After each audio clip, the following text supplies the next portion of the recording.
राधा जगत न विप्रसो दूजो मम दूजानुभारिसो प्रीतम प्रीता न देवस्यो वृद्धाया चल चमेव। कहने का तात्पर्य है कि आप लोग अपने माता पिता की सेवा कीजिएगा। जिस घर में माता पिता की कोई इज्जत नहीं रहती, वास्तविक में वो बेटा कभी आगे बढ़ ही नहीं सकता। कल या परसों आपको एक बात बताई थी हमने कि जो बेटा अपने माता पिता पर अत्याचार करता है, भगवान उसकी निगाह में भगवान के लिए वो गिरा हुआ है, सबसे नीचा है वो। चाहे फिर वो चारों धाम में जाए और चारों धाम में चाहे ठाकुर जी की पूजा करे, चाहे राम जी की करे, चाहे शंकर जी की करे, चाहे हनुमान जी की करे। अरे जिसने माता पिता की सेवा नहीं की, जिसने माता पिता की रज को अपने ऊपर नहीं सजाया, वो चारों धाम क्या यदि अगर 36 धामों में भी घूम आएगा तो भी कोई लाभ मिलने वाला नहीं है, क्योंकि चारों धाम तो हमारे माता पिता के चरणों में ही बसे हैं। सेवा करो माता पिता की तो मेवा भी मिलेगी, लड़ुआ वाली मेवा नहीं, हाँ पैसा वाली मेवा, जो जिनके लिए आप बैठे हो वही मेवा मिलेगी। बोले माँ की ज्योति से नूर मिलता और नूर से सिंदूर मिलता। माँ के दर पे आने वाले को कुछ ना कुछ तो जरूर मिलता है। बोले जो माँ की सेवा करता है, जो पिता की सेवा करता है, उस व्यक्ति को किसी भी प्रकार की कोई कमी नहीं रहती। अच्छा, यहाँ पे ऐसी कितनी माता हैं जो अपने कितने भक्त हैं जो अपनी माता पिता की सेवा करते हैं? हाथ खड़ा कीजिएगा। देखो साहब, झूठे मूठे तो करियो नहीं। हाँ, अब तुम्हारे घर देख पे थोड़ी जा रहे हैं कि करें या ना करें। अच्छा, कौन कौन एक बार खड़े तो करे, रखो, दुख थोड़ी रहे हैं हाथ, हमें गिनने तो दो। अच्छा जी जी, आगे वाली बैठी ये ना करे, ना ना ना ना, समझे नहीं। राम राम राम। ये कह रही साहब शादी है कि तो अब कहाँ से करेंगे? भाई शादी है कि तुम्हारे घर में वो भी तो माँ बाप हैं, हाँ, तो उनकी सेवा तो करती है कि वैसे ही है? ये कह रहे कर ले थोड़ी बहुत। अच्छा, पीछे वाले ना करें, ये जो बैठी है ये देखो साहब, एक तो यूं कर रही है, एक अपने मोहड़े थे अपने हाथ में यूं कर रही है कि महाराज देख ना ले भाई। हाँ, और इधर वाली ना करे तो तुम्हारी तो उल्टी करते होंगे। हाँ, अब तुम तो एंट्री से बाहर है, तो मतलब कुल मिलाकर के तुम्हारी बहू सेवा करती है, ऐसा तो ना है कि ना करे सब। अच्छा, ऐसी माता हाथ खड़ा करो जिनकी बहू सेवा नहीं करती है।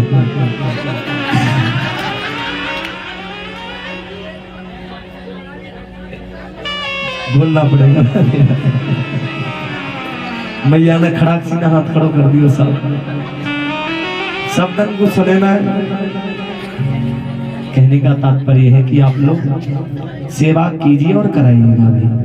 देखो, आज के समय में आप जो नहीं है, आप अपनी माता पिता की सेवा नहीं करोगे ना, तो कल के दिन आप भी सास बनोगी। ऐसा तो नहीं कि आप सास नहीं बनोगी। तो फिर अभी तो नई इतनी बारी आ रही है, जो जैसी नई बहू आती है उनका पल्लू थोड़ा तो रखा रहता है माथे पे, लेकिन अब जो आएंगी अब तो वो पल्लू ही ढक के ना जानेंगी। अब तो वो क्या कहते हैं, देसी ब्रांड पैंट चलता है ना, जिनके वो घुटने फुटने फटे रहते हैं। वो जमाना आने वाला है, याद रखना। अब हमने ऐसा देखा है कि बहू ससुर जी के सामने बैठ के बतरावे, हाँ, घूंघट डाल लेती है, फिर पूछते ससुर जी कहाँ खाओगे, क्या खाना है, चाय पीनी है या पानी पीना है। अब जब तुम बोले ही रही हो तो फिर जो नाव बात को घूंघट का उतार रखो है,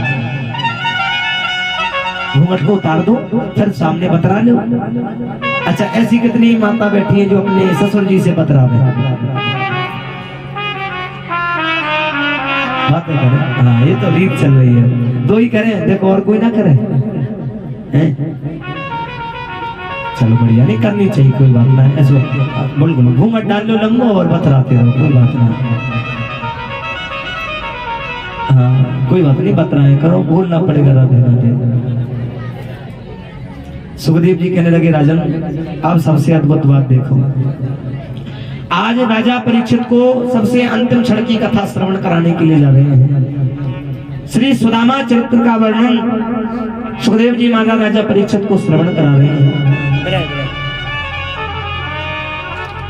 भगवान और सुदामा जी का मिलन एक गुरुकुल में हुआ था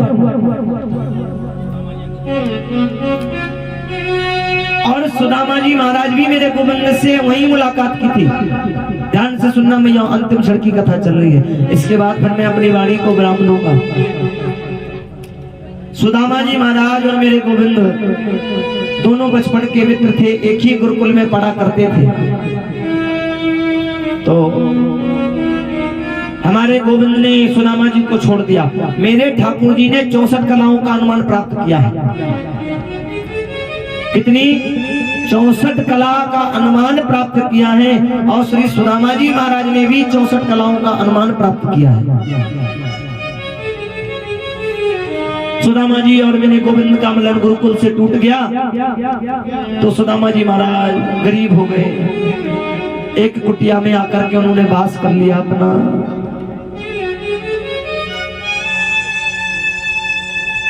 सुदामा जी बिल्कुल गरीब बन गए। भगवान की करुणा बरसी, भगवान की कृपा बरसी तो सुदामा जी महाराज का विवाह हुआ। सुदामा जी का महाराज का विवाह एक सुशीला नाम की स्त्री से हो गया। सुदामा जी तो सोचते थे कि घर में कोई स्त्री आती है तो मार्गदर्शन बदल जाता है, घर ग्रह बदल जाता है, परंतु मेरी पत्नी के आने से कोई मार्गदर्शन नहीं बदला मेरा, क्योंकि वही गरीबी दृष्टि आज भी थी, कोई गरीबी दृष्टि भोगते चले आ रहे हैं। इतने से लड्डू गोपालों को बैठा रखा है, जब भी घर में कोई कुछ बने तो जाकर सबसे पहले मेरे गोविंद को चढ़ा दें, मेरे ठाकुर जी को चढ़ा दें, उसके बाद फिर खुद खाते हैं। आप सबसे भी मैंने पहले कहा था कि आपके घर में यदि अगर कुछ भी चीज बनती है तो पहले मेरे ठाकुर जी को भोग लगाओ। ना जाने उस चीज में क्या मिला है, ना जाने उस चीज से आप चले जाओ ऊपर, तो सबसे पहले मेरे गोविंद को ही ना उस चीज को पका दो, क्योंकि मेरे ठाकुर का भोग लगने से वो चीज अमृत बन जाती है, वो चीज पवित्र हो जाती है।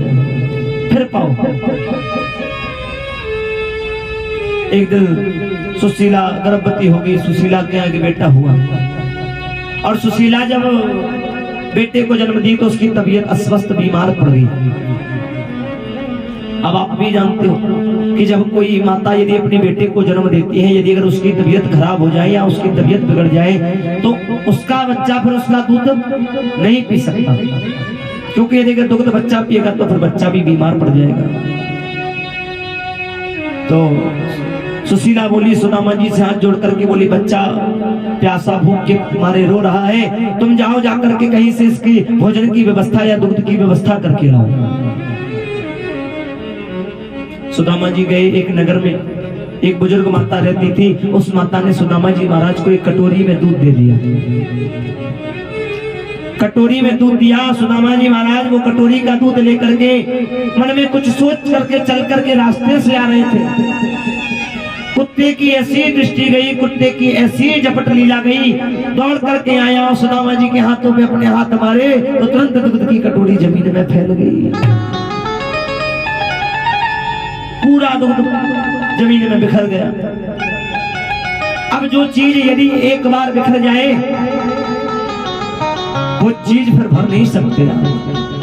पानी यदि जमीन में फैल जाएगा तो क्या पानी भर लोगे आप? ऐसा ही दुग्ध है। दुग्ध एक बार जमीन में फैल गया फिर समझो उसको कोई भरने वाला नहीं है। इतना सा एक बूंद कटोरी में दूध बचा तो सुदामा जी अपनी पत्नी के पास आए। पत्नी से बोले, देवी क्या बताएं, बड़ी परिस्थिति आ गई। कैसी परिस्थिति?